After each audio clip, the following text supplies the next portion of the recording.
Assalamu alaikum students. I hope you all are fine. I'm your computer teacher and welcome to your online class.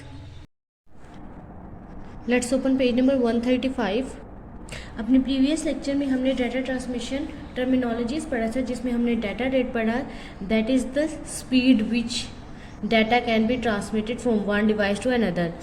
फिर हमने baud rate पढ़ा, that is the change of electrical signal per second during data communication, यानी data communication के दौरान पर second में जो signals change होते हैं उन्हें कहते हैं बॉड रेट। फिर हमने बैंडविड्थ पढ़ा, that describe the overall transmission capacity of a medium, यानी एक मीडियम की ओवरऑल जितनी भी कैपेसिटी है डाटा को सेंड करने की, वो हमने कहा कहलाती है bandwidth. And then noise ratio, signal to noise ratio था कि comparison of signal ratio and noise ratio. आज हम पढ़ेंगे characteristic of communication channel. Start करते हैं। The maximum number of bits that can be transmitted over a communication line is a characteristic of a transmission media, यानी एक communication line से एक वक्त में जितना भी मैक्सिमम बिट्स जो एक जगह से दूसरी जगह ट्रांसफ़र होती हैं वो उसकी कैरेक्टरिस्टिक्स खसूसियात कहलाती है उस ट्रांसमिशन मीडिया की। If more bits per second are transmitted then the line is capable of, यानी अगर एक लाइन की जितनी कैपेसिटी है उससे ज़्यादा बिट्स अगर ट्रांसफ़र हों, some information will be lost due to transmission error. तो क्या होगा कि कुछ इन्फॉर्मेशन, कुछ हमारा जो डाटा है वो लॉस्ट हो जाएगा।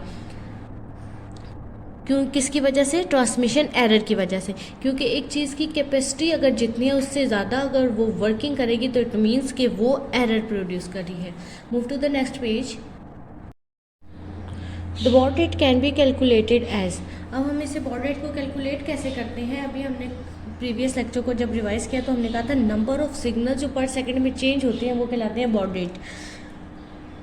The baud rate and the data transmission rate measured as bits per second are not always the same, यानी ये हर वक्त सेम नहीं होते।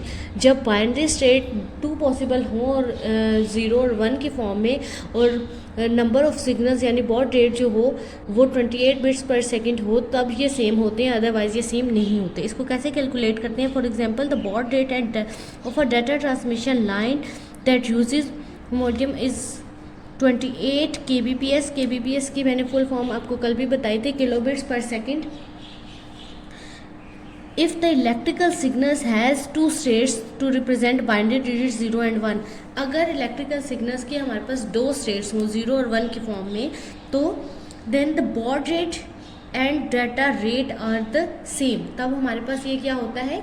बॉड रेट और डाटा ट्रांसमिशन रेट सेम होता है, जैसे कि हमने कल के लेक्चर में भी पढ़ा था, जो कि हमने यहाँ पे डिस्कस किया था।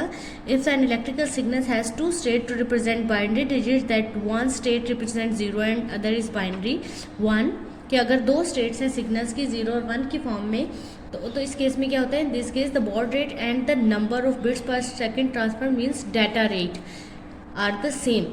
बॉड रेट और डाटा रेट क्या होते हैं? सेम होते हैं।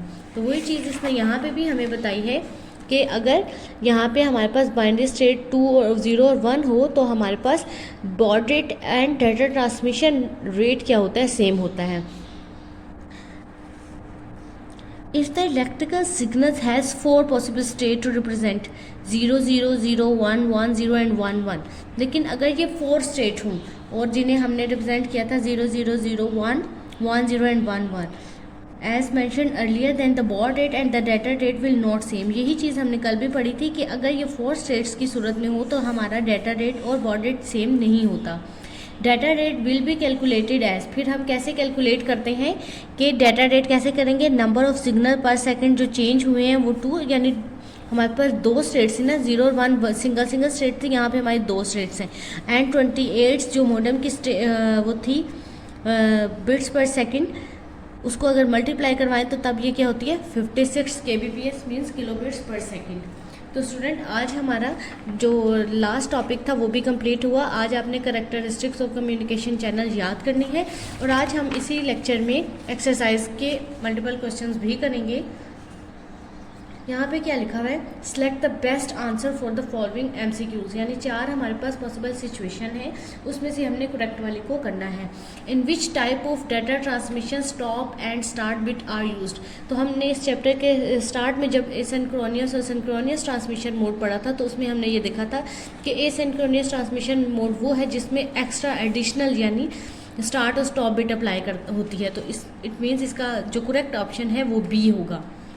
Next, in which of the following transmission the time interval between the character is always the same, तो जब हमने एसिंक्रोनियस ट्रांसमिशन पढ़ी थी उससे नेक्स्ट पेज पे हमने यही चीज़ पढ़ी थी कि जब टाइम इंटरवल ईच करेक्टर का सेम हो तो वो होती है सिंक्रोनियस ट्रांसमिशन मोड, तो इसका जो करेक्ट आंसर है वो है सिंक्रोनियस ट्रांसमिशन।